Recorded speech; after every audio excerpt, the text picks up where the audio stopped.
Pox जो बीमारी है वो प्रीवियस जिस तरह स्मॉल पॉक्स थी वो इसी वैरायटी की पॉक्स वायरस ग्रुप है और उसका में सेम पैटर्न है, मूड ऑफ एक्शन वगैरह स्मॉल पॉक्स की तरह सेम है। मगर इस वक्त तो स्मॉल पॉक्स तो हमारे मुल्क से बिल्कुल चली जा चुकी है और उसकी वैक्सीनेशन भी नहीं हो रही। अब ये मंकी पॉक्स के नाम से आई है।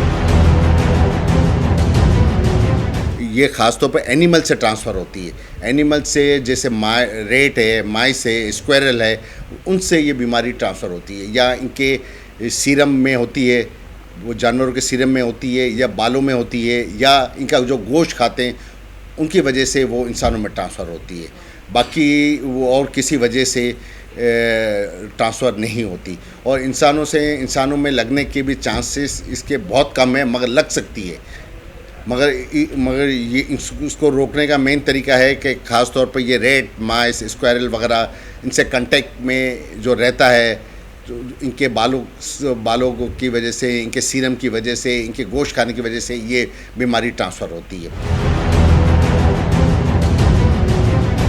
इस बीमारी में जो अलामत होती है वो इस तरह होती है कि शुरू में फ्लू लाइक सिंड्रोम होता है। फ्लू लाइक सिंड्रोम के होने के बाद फिर ये रैश डेवलप होती है। जब रैश डेवलप होती है इसके बाद ये एक दाने के शक्ल में एक नोड्यूल्स की तरह निकलते हैं और ये आपके 1 से 2 हफ्ते तक ये रहते हैं और ये लार्ज हो जाते हैं और इसके साथ लिम्फ नोड एनलार्जमेंट हो जाती है। ये इसकी स्पेसिफिक सिम्टम्स है। साथ साथ इसमें एक और प्रॉब्लम एग्जॉशन ज़्यादा होता है। जिस तरह चिकनगुनिया का आपने मर्ज़ सुना था कि चिकनगुनिया में इंसान बिल्कुल एग्जॉस्ट हो जाता है, बिल्कुल कमज़ोर हो जाता है, उसमें भी यही अलामत होती है और बिल्कुल एग्जॉस्ट हो जाता है। इसको में बचने का, पाकिस्तान में तो बीमारी अभी तक आई नहीं है, पूरे वर्ल्ड में अभी तक 200 लोगों को ये बीमारी डायग्नोस हुई है। वो भी उन लोगों के साथ जो उन जानवरों से अटैच रहे हैं या उनका गोश्त खाया है, उनके साथ प्रॉब्लम हुई।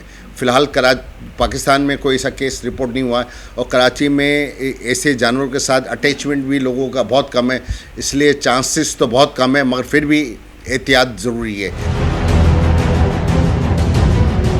अगर से कोई ऐसे अलामत, कोई ऐसी चीज़ होती है तो आप अपने फिजिशियन से रब्ता करें कि ये क्या चीज़ है। शुरू में तो फ्लू लाइक सिम्टम होता है, फिर इसके बाद रैश और इसके बाद ये नोड्यूल्स बनते हैं और इसके साथ साथ लिम्फ नोड एनलार्जमेंट हो जाती है और साथ साथ बदन बहुत ज़्यादा एग्जॉस्ट हो जाता है। और इसका कोई ट्रीटमेंट नहीं है स्पेसिफिकली।